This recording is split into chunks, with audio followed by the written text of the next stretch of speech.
തിരുവോസ്തിയായി ബലിവേദിയിൽ ഈശോ വണയും നിമിഷമിതാ തിരുപൂജ്യമായി സക്രാരിയിൽ നാഥൻ നണയും സമയമിതാ മനസ്സിലെ നോവുകൾ കുരിശോടു ചേർക്കാൻ നാഥൻ അണയുന്നിതാ കരുണ തുളുമ്പുമീ അൾത്താര തന്നിലാ ഈശോ എഴുന്നള്ളുന്നു. ഓ എന്നെ യേശുവേ, ഓ എൻ ജീവനെ, നീ എന്നിൽ നിറഞ്ഞാൽ ഞാൻ എത്ര ഭാഗ്യവാൻ. ഓ എന്നെ യേശുവേ, ഓ എൻ ജീവനെ, നീ എന്നിൽ നിറഞ്ഞാൽ ഞാൻ എത്ര ഭാഗ്യവാൻ.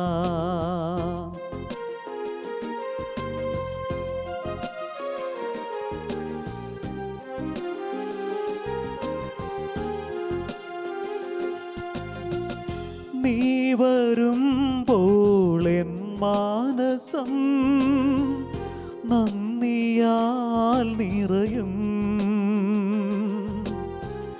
നീ നിറഞ്ഞാൽ എൻ ജീവിതം ധന്യമായി തീരും. എന്നുള്ളിൽ നീ നിറയും നിമിഷം സ്നേഹമേ നിന്നോടു ചേരും ഞാൻ. എന്നുള്ളിൽ നീ നിറയും നിമിഷം സ്നേഹമേ നിന്നോടു ചേരും ഞാൻ. ഓ എന്നെ യേശുവേ, ഓ എൻ ജീവനെ, നീ എന്നിൽ നിറഞ്ഞാൽ ഞാൻ എത്ര ഭാഗ്യവാൻ. ഓ എന്നെ യേശുവേ, ഓ എൻ ജീവനെ, നീ എന്നിൽ നിറഞ്ഞാൽ ഞാൻ എത്ര ഭാഗ്യവാൻ. ഓ എന്നെ യേശുവേ, ഓ എൻ ജീവനെ, നീ എന്നിൽ നിറഞ്ഞാൽ ഞാൻ എത്ര ഭാഗ്യവാൻ. ഓ എന്നെ യേശുവേ, ഓ എൻ ജീവനെ, നീ എന്നിൽ നിറഞ്ഞാൽ ഞാൻ എത്ര ഭാഗ്യവാൻ. ഓ എന്നെ യേശുവേ, ഓ എൻ ജീവനെ, നീ എന്നിൽ നിറഞ്ഞാൽ ഞാൻ എത്ര ഭാഗ്യവാൻ.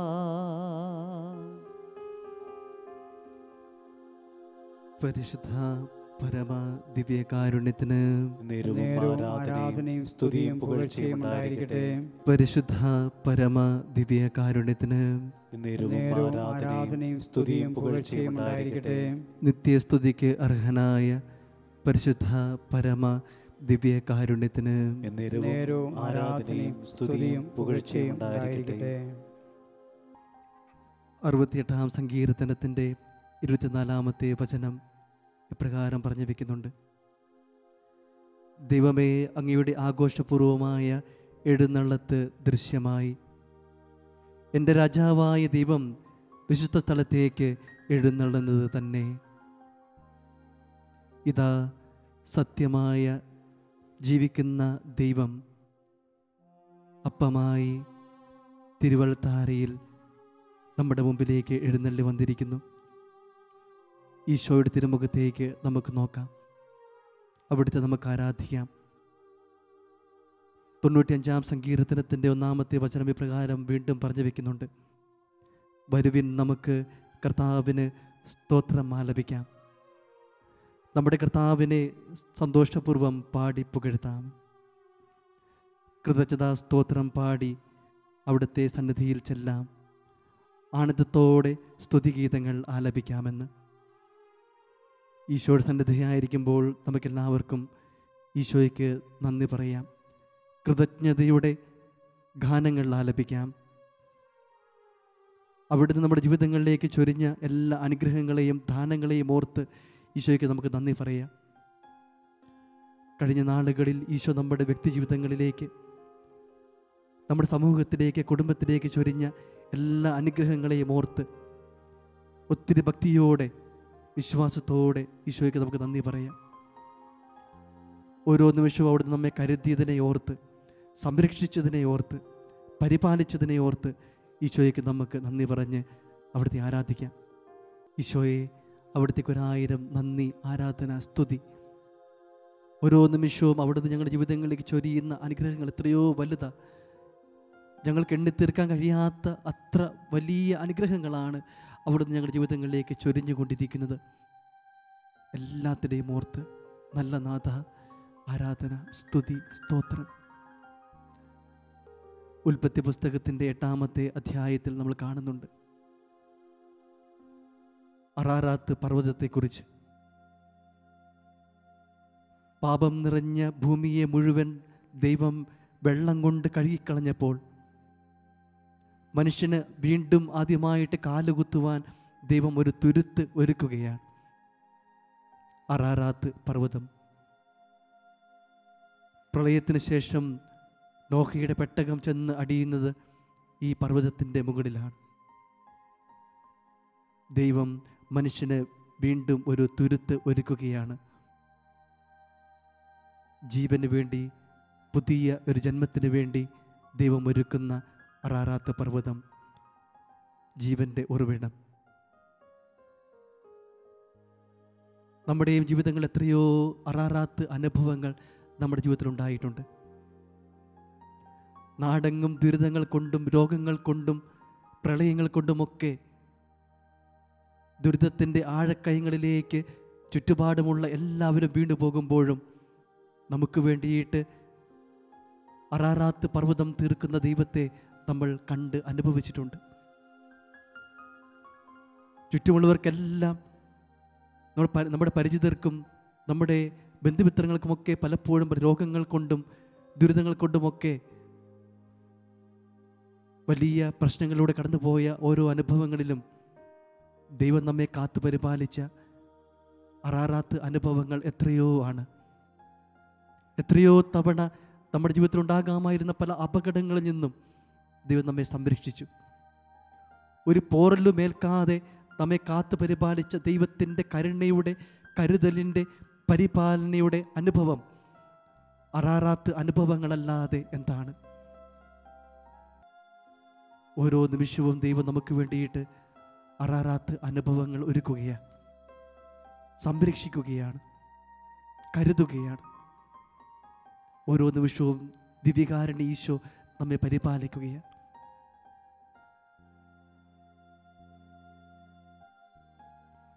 ആ അനുഭവങ്ങളെല്ലാം ഓർത്ത് ദൈവത്തിന് നമുക്ക് നന്ദി പറയാം. നമുക്ക് ഒന്ന് ചേർന്ന് ഒരു ഗാനം പാടി ഈശോയെ ആരാധിക്കാം.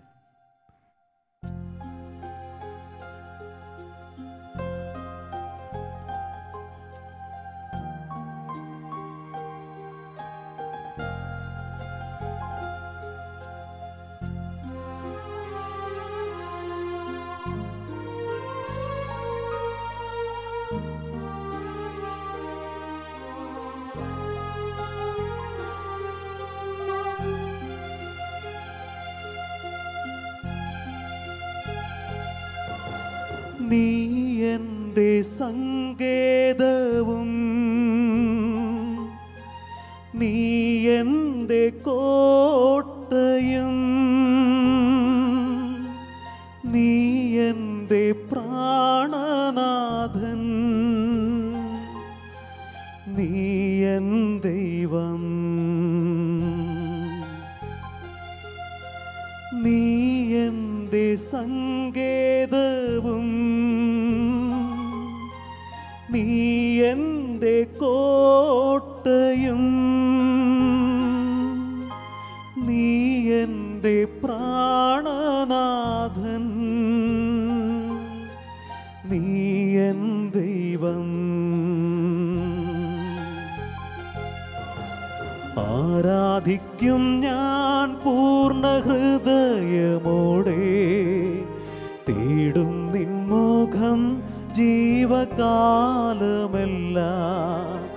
സേവിച്ചിടും ഞാനെൻ സർവവുമാ അടിയനിതാ ആരാധിക്കും ഞാൻ പൂർണ്ണ ഹൃദയമോടെ തേടും നിൻ മുഖം ജീവകാലമെല്ലാം സേവിച്ചിടും ഞാനെൻ സർവവുമാ അടിയനിതാ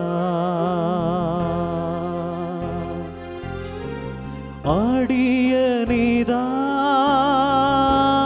ദേവാ അടിയനിതാ ദേവാ അടിയനിതാ ദേവാ അടിയനിതാ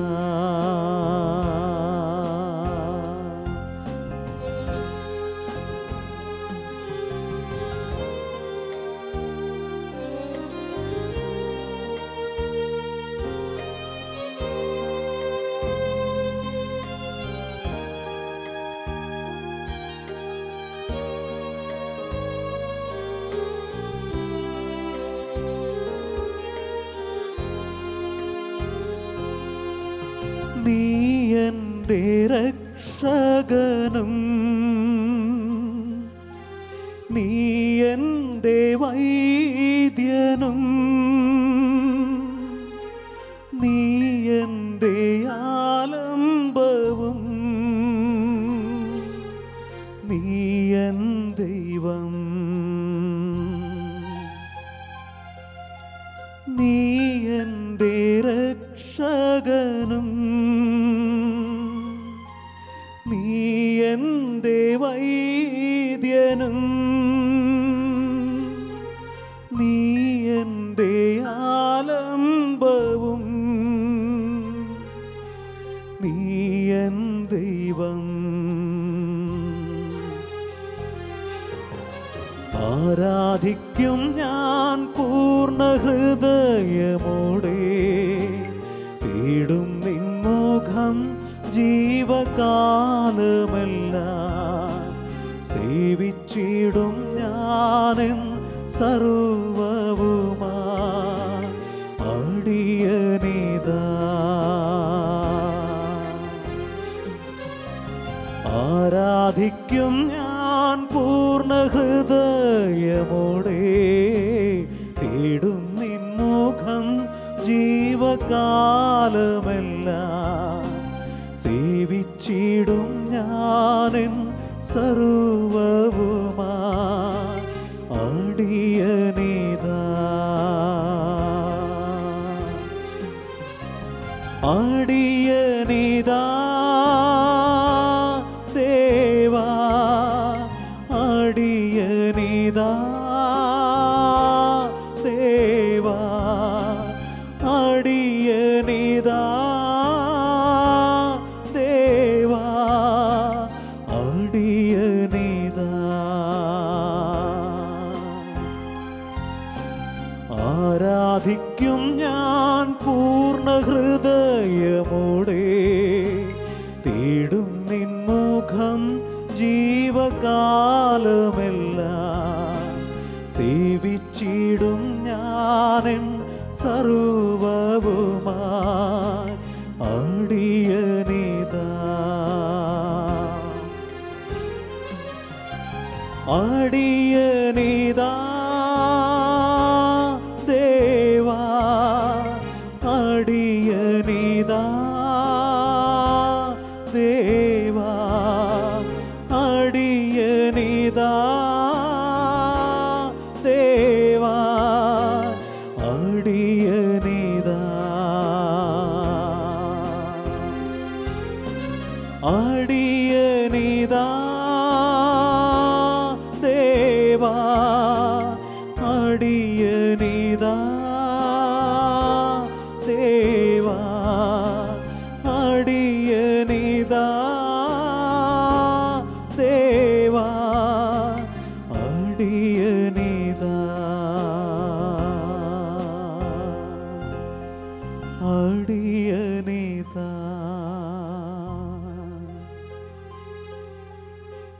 അടിയനിതാ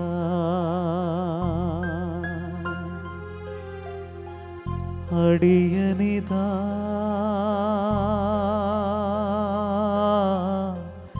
അടിയനിതാ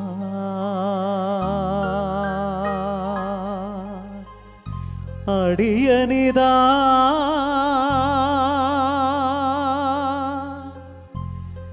യേശുവേ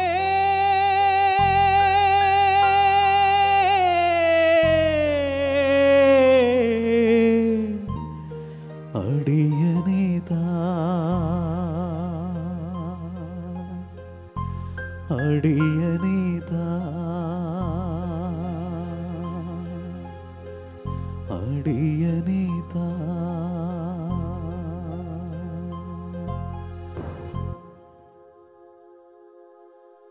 മൂന്നാമത്തെ സങ്കീർത്തനത്തിൻ്റെ 5-ാമത്തെ വചനം.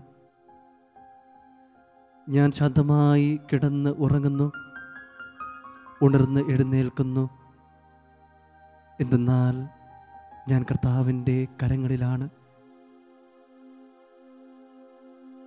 ഓരോ ദിവസവും നമുക്ക് ഉണ്ടാകുന്ന അനുഭവം ഇത് തന്നെയല്ലേ? അവിടുത്തെ കരങ്ങളിലാണ് നമ്മൾ ഉറങ്ങുന്നത്. അവിടുത്തെ കരങ്ങളിൽ തന്നെ നമ്മൾ ഉണർന്ന് എഴുന്നേൽക്കുന്നു.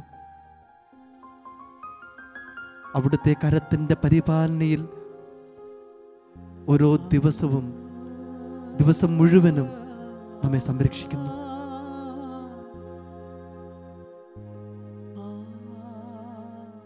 എത്രയോ വലിയ സംരക്ഷണത്തിൻ്റെ അനുഭവത്തിലാണ് നമ്മൾ ജീവിക്കുക.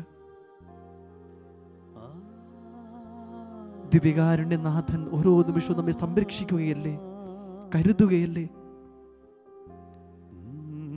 ഈശോയെ അങ്ങേ ആരാധിക്കുന്നു. നമുക്ക് ഈശോയുടെ മുഖത്തേക്കൊന്ന് നോക്കാം. വീണ്ടും സങ്കീർത്തകൻ പറയുന്നുണ്ട്, അവിടുത്തെ നോക്കിയവരെല്ലാം പ്രകാശിതരായി എന്ന്. ദൈവത്തെ നോക്കിയവരെല്ലാം പ്രകാശിതരായി തീർന്നു. ദൈവത്തെ കണ്ടവരെല്ലാം ദൈവത്തെ അനുഭവിച്ചു, ജീവിതത്തിൽ മാറ്റമുണ്ടായി, ദൈവാനുഗ്രഹം സിദ്ധിച്ചു. നമുക്ക് ഈശോയുടെ മുഖത്തേക്ക് നോക്കാം, ദൈവാനുഭവം സ്വന്തമാക്കാം. ദൈവത്തെ കണ്ട് മലമുകളിൽ നിന്നും ഇറങ്ങി വരുന്ന മോശപ്രവാചകനെ നോക്കുവാൻ പോലും ജനത്തിന് സാധിച്ചില്ല. അത്രയേറെ പ്രാഭവമേറിയ മുഖമായിരുന്നു മോശയുടേത്.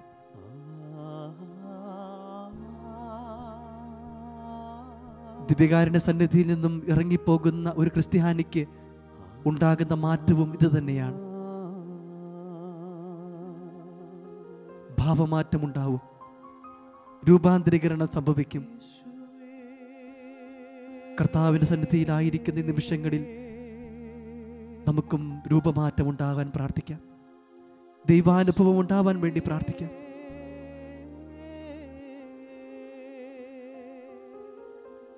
ജീവിതത്തിൽ ചില മാറ്റമുണ്ടാകുവാൻ നമുക്ക് പ്രാർത്ഥിക്കാം.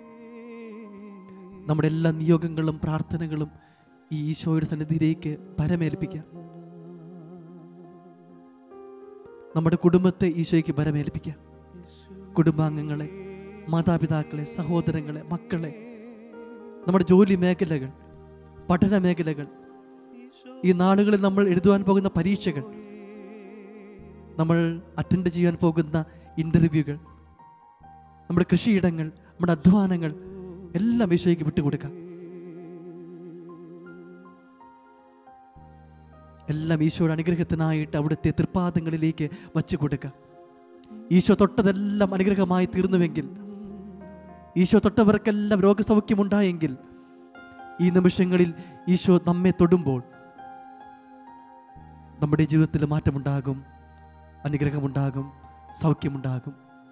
നമ്മുടെ രോഗാവസ്ഥകളും പാപാവസ്ഥകളും കടബാധ്യതകളും എല്ലാം ദൈവസന്നിധിയിലേക്ക് വിട്ടുകൊടുത്ത് അവിടുത്തെ ആശീർവാദത്തിനായി നമ്മെ തന്നെ പരമേൽപ്പിക്കാം. ഈശോ തൊടുവാൻ പോകുന്ന നിമിഷങ്ങളാണിത്. നമുക്ക് യാക്കോബിനെ പോലെ പറയാം, എന്നെ അനുഗ്രഹിച്ചിട്ടല്ലാതെ അവിടുത്തെ ഞാൻ വിടുകയില്ല. എന്നെ അനുഗ്രഹിക്കണമേ ഈശോയെ, എന്നെ തൊടണമേ ഈശോയെ. നമുക്ക് പ്രാർത്ഥിക്കാം. മൃദുവായി നീ തൊടുകിൽ എന്നാത്മം സൗഖ്യം നേടും. മൃദുവായി നീ തൊടുകിൽ എന്നാത്മം സൗഖ്യം നേടും. മൃദുവായി നീ തൊടുകിൽ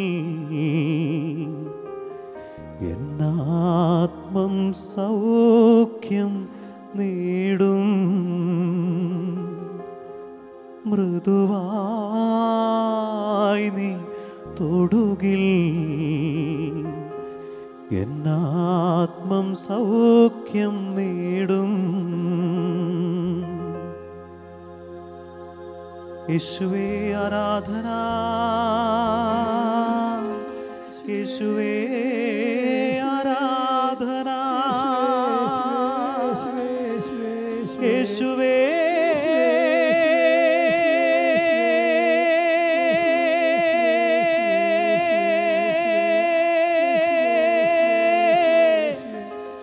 ആരാധന, ആരാധന, ആരാധന, ആരാധന, ആരാധന. പരിശുദ്ധ പരമ ദിവ്യകാരുണ്യത്തിന് എന്നേരവും ആരാധനയും സ്തുതിയും പുകഴ്ചയും ഉണ്ടായിരിക്കട്ടെ.